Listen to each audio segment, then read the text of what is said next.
Welcome back. We're looking at the oppression of women in the developing world and what can be done about it. Here for the discussion from New York are the Pulitzer Prize-winning husband and wife team of Nicholas Kristof and Cheryl Wu Dunn. They've co-authored Half the Sky, Turning Oppression into Opportunity for Women Worldwide. As we get back to our discussion, Nick and Cheryl, there's a couple of things I want to read out. One from our live station chat room where people are online talking about this. A viewer by the name of Glid in Sweden says, does Islam impede the women's rights movement? And we had one that came from email from Riz Khan in Sydney, Australia, saying, so many of these atrocities are carried out by Muslim men. Until men respect women and value them for all their abilities, and women seek out their own voice and education, there will be no end to discrimination. What I want to do is take those two questions and lead into your a quote from your book where you talk about religion. You say, often we blame a region's religion when the oppression instead may be rooted in culture. Yet religion is often cited by the oppressors. Conservative Islam is still frozen in the worldview of 7th century Arabia amid attitudes that were progressive for the time but are a millennium out of date. What is it, looking at those questions, the position of Islam and how it's regarded, certainly stereotypically in world opinion, is that women are mistreated. How do you separate the culture from the religion? It's very difficult, I mean, in Pakistan, for example, where I've spent a fair amount of time, I've certainly seen some Muslim religious figures who are a major part of the problem, and I've seen many Muslims who cite the Quran for some very oppressive beliefs.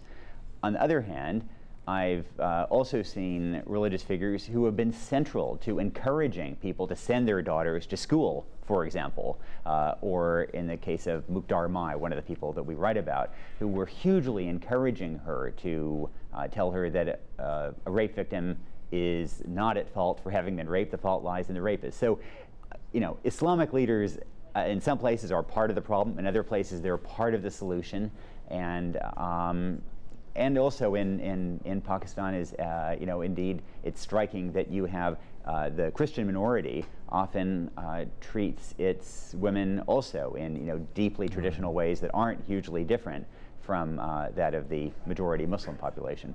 Well, Cheryl, this email came in from Matt Mustafa Crouch in Columbus, Ohio, here in the US, and Matt says, the history of Islam and women's rights are virtually unknown to Westerners. Feminism is alive and well and on its own course outside of the West, but Western academics are too self-absorbed by their own ideology and privilege to notice. So is there a tendency, do you think, Cheryl, for everyone to be judged by a particular Western standard that perhaps doesn't always apply in every environment or society or culture?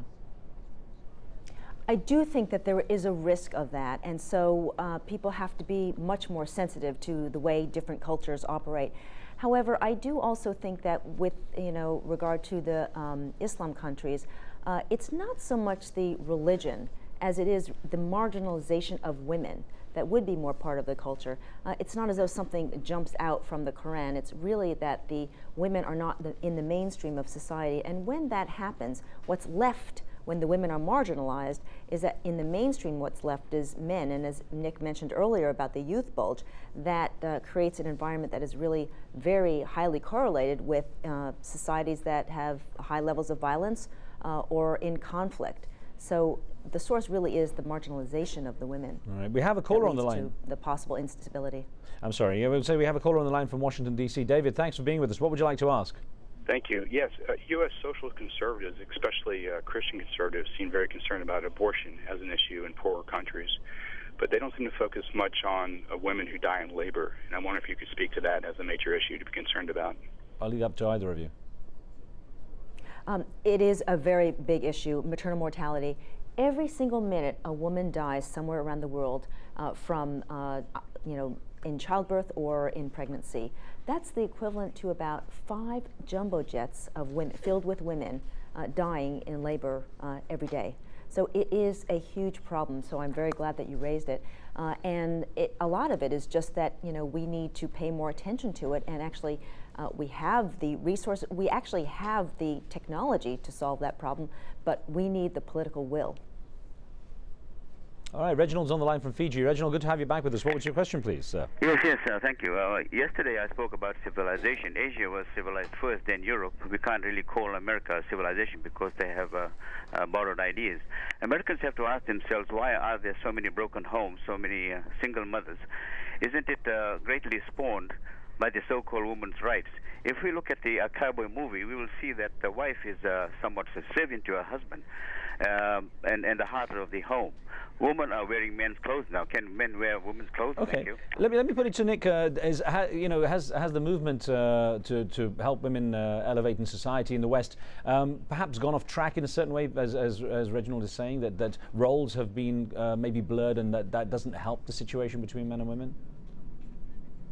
Well, I mean, there certainly are downsides in any liberation or emancipation movement, but and I think most Americans would certainly acknowledge those downsides. But I also think that they would not want to sacrifice that emancipation and those gains, and so we certainly have our own work to do. But I mean, I don't think anybody thinks the solution would be to go back from women's suffrage or to create, again, a very paternalistic household framework.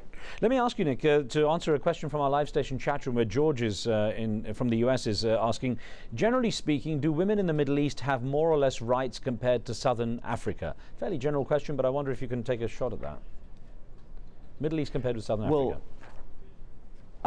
In terms of women in particular, women do rather better in Africa. One of the gauges of that is the ratio of men to women in a country, because when there is really severe discrimination, often lethal discrimination, then the women disappear, the girls disappear. And Africa, in fact, actually has more females than males, as America does, as Europe does, because when they have more egalitarian treatment, then women live longer. But in Arab countries, there tend to be more males than females, and certainly in Asia, this is a huge problem. In Asia, in particular, this is because of unequal access to food and health care. So Southern Africa has enormous problems, but they tend to I don't think they're as stark in terms of women's rights as they are in some Arab countries. Well, we've got about 2 minutes to go. Cheryl, if I could go through with you and Nick on this. 4 steps in 10 minutes, some suggestions on what people can do. First of all, joining a person-to-person, a P2P charity. Explain how that works.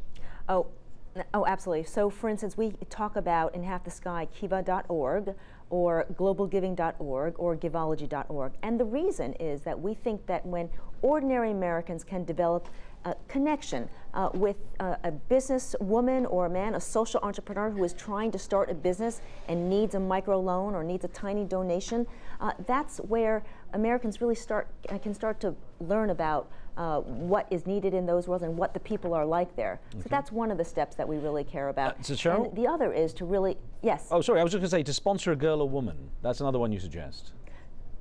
Yes, yes. You can sponsor a girl, a woman, a social entrepreneur, someone who's trying to, who needs money to start a business.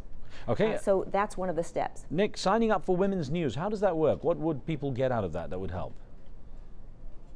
Well, partly because we in the news media don't always do a great job of covering these stories, then getting news from Women's E-News or World Pulse tends to be one way of finding out what is happening in this area. And then the fourth step of the 4 is joining an action network. Nick, how would that work?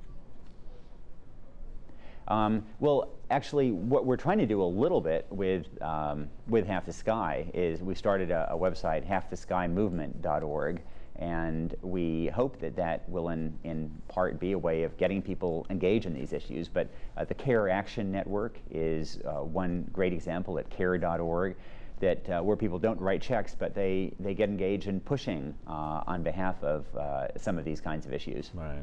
Well, listen, I want to thank you both. There's so many issues. We could only barely skim the subjects in Half the Sky. An excellent book. Thank you both for discussing the issues. Thanks so much, Riz. Thanks so much. Thank you.